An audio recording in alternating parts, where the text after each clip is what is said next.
Hey guys, so I'm getting a couple questions about what to expect with TransAm Orientation. I was told things differently than how they really were, so I just want to come out and say what exactly happens. Right now, for those of you guys who are interested, I'm in Norfolk, Nebraska, waiting to get unloaded at Affiliated Foods. Small load from here. I'm probably headed to Maryland. So, what happens? You get to orientation, you either fly, you take a bus, like Greyhound, or you drive. I was in Rockwall. You'll either be in Rockwall, Texas, or Olathe, Kansas. The Rockwall hotel is really nice. Olathe is a Super 8. It's not so great. But, so, you fly out. I flew out, fly, drive, whatever. You get there. In the middle of the night, usually, check into the hotel. They pay for the hotel, whatever. As long as you're there at least 90 days with the company, you don't owe them anything for that. You have 3 days of actual orientation. Now, in these 3 days, so like when they said you have 3 days of orientation, that's true, but that's not how long you're really there. You have 3 days of orientation in either Olathe or Rockwall. Those 3 days, basically, you just learn company procedure, stuff like that. Excuse me. After that, then you're gonna be there about another 4 days. What you do is you have 3 days you work on backing. And road test. You take a backing test at the end and a road test. They want to make sure you're safe, all that stuff, that good stuff. It's not hard. People do fail it, but they're just idiots. It's hard to fail. You work 1 day. You work 1 day on one back, and then you work another day on the next back, and it's basically just either way. All you have to do is really alley dock it in. It's not. So after you alley dock, then the next day is day 3. You take a road test. Sorry, it's shaking there, doing stuff in the back.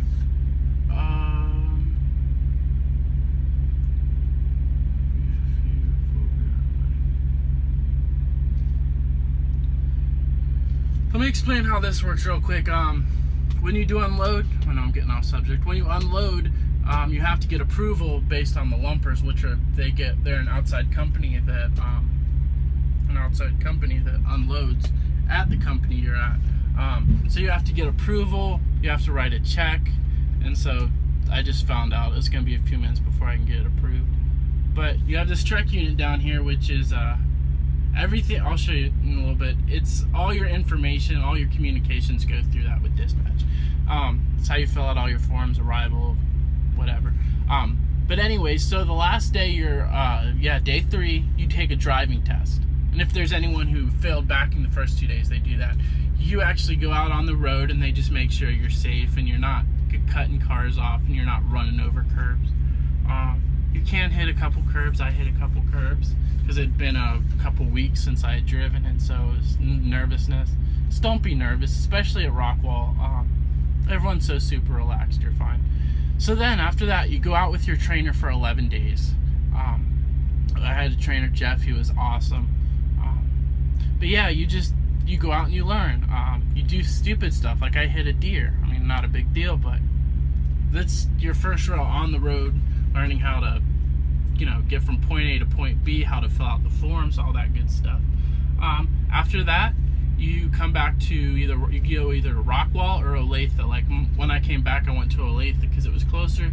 And there you spend 2 days. The first day, your first day at orientation, and your first day when you get back to the yard, is usually like you're only there for a couple hours. No one wants to make you, everyone's tired. No one's gonna make you sit there for 8 hours, which is nice. So you get back there, you fill out paperwork, for like 10 minutes, and then you. Alright, sorry about that stupid editing. So you fill out paperwork, which is no big deal, and then you go home. You may work on something on the truck unit, but if you do, it's for like 2 minutes. After that, the next day, almost like I say, you usually leave about 12. After that, the next day, you get your truck. Now, when you get your truck, they're going to try to force you to do one of two things. Either leave that night, they'll want you to, as soon as you get your truck, send you on a load, or wait the next day. They'll make you do either one of those. Like, you have to go. You could sit, but for like a week if you're a lease driver, but don't, the first load you get, don't deny it. Take it. Whatever it is, just take it. Even if it's not, if it's New York City or if it's like California, say no if you're a lease driver. If you're a company driver, you don't have a choice, but say no. Those are the two places you don't want to go. Dang, everything's beeping. Alright. So, you get, leave the next day, because you're still going to need, you're going to be tired. You're going to need to get everything arranged in your truck and get some good sleep. This next day is going to be hell. Your first load by yourself, you're going to be nervous, you're going to be scared, you're going to be thinking, I'm not going to get it there on time, how do I do this? I'm not going to be able to make my turn, all that stuff. It'll hit you. But yeah, I mean, other than that, they're gonna pressure you into going lease. It's up to you. I like leasing, just because I have a lot more options when it comes to you can deny loads if you don't want them. You get paid more, but there's also a lot more responsibility. Looking back, I mean, I'm still glad I'm doing lease, but company driving,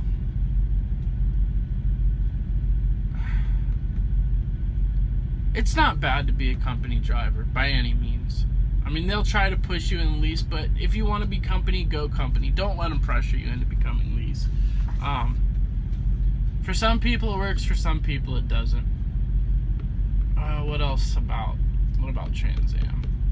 TransAm, like I said, everything goes through the truck unit. Their dispatch is awesome. If you're driving, call dispatch. They will help you in any way they can.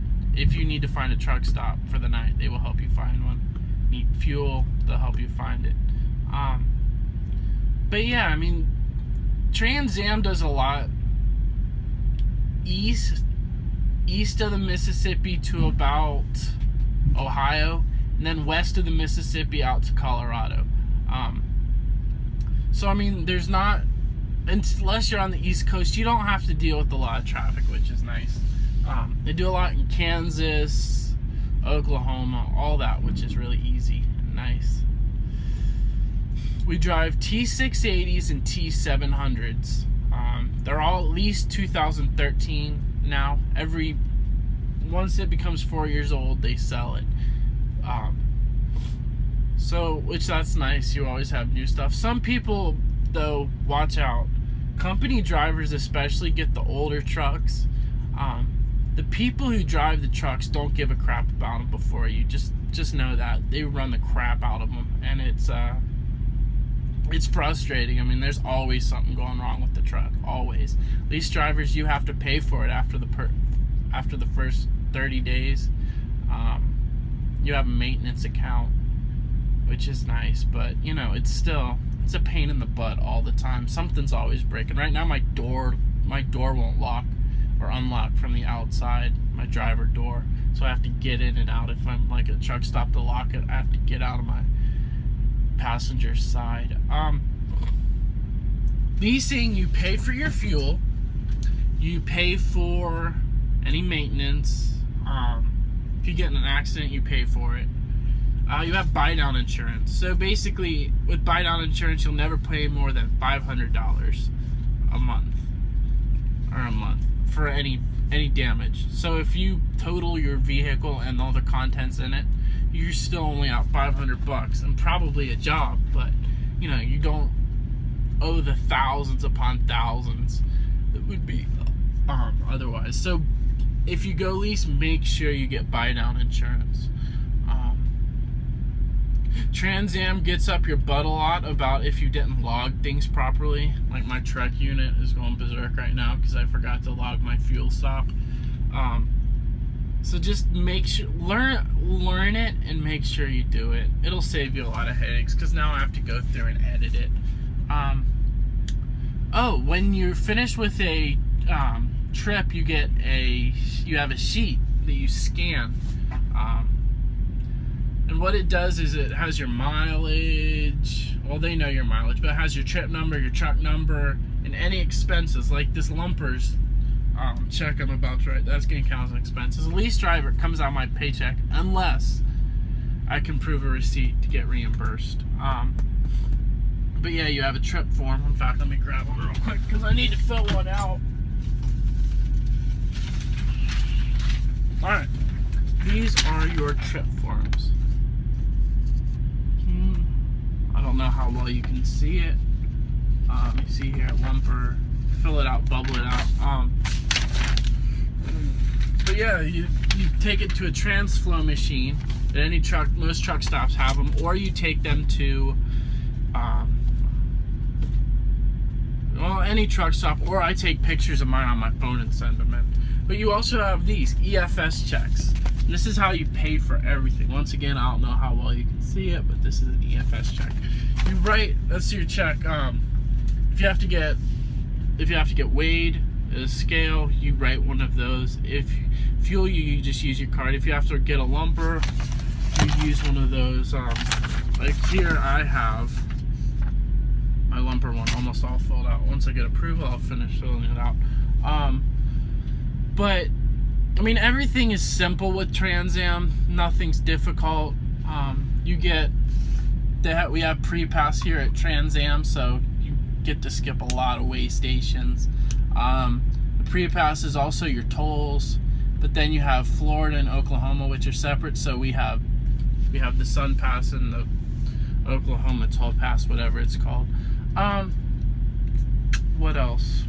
Like I said, you get satellite TV and you get a TV free with TransAm, which is nice because that takes away a lot of boredom.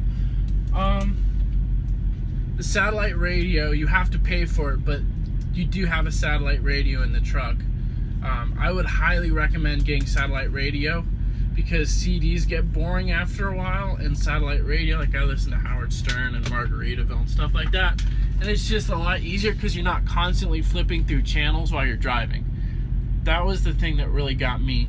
It's like you get 10 miles down the road after finding a station and all you heard was and then you had to get a new station.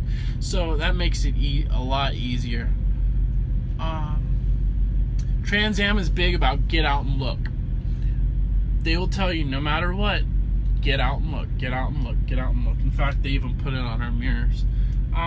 Safety is the biggest thing with TransAm, which is why we have automatic trucks. They'd rather you be able to drive instead of worried about shifting while trying to go through a turn and stuff like that. And there are a lot of people who hate automatics. Some people say automatics aren't real trucks, all that stuff. That's bullcrap. It's a lot easier, it's a lot safer. 20 years from now, I doubt we'll even have manual trucks anymore. But it's just, like I said, it's so much easier, it's nicer, it's a lot less to worry about, especially going through the city. What other cool things do these trucks have? The newer trucks all have LED lights, but that's with most trucks, but that's nice. That about wraps it up here. Be sure to leave any comments, messages. Oh, that reminds me. You guys see the subscribe over there? The subscribes and likes? Subscribe and like, please. There's so much I want to do for y'all. The subscribers and likers. Like I want to get some like cool trucking shirts like I see on Facebook and give them away and stuff. But you gotta subscribe and like, otherwise I don't know who you are. Leave comments, so I know who I can start giving away stuff to. If all y'all do is like the picture, or like the video, then I don't really know who it is. So make sure you subscribe, like, comment, share with your friends, other trucker friends, other people who are interested in becoming truck drivers. Leave messages. I will answer everyone I can. Thank you guys for watching and have a great day.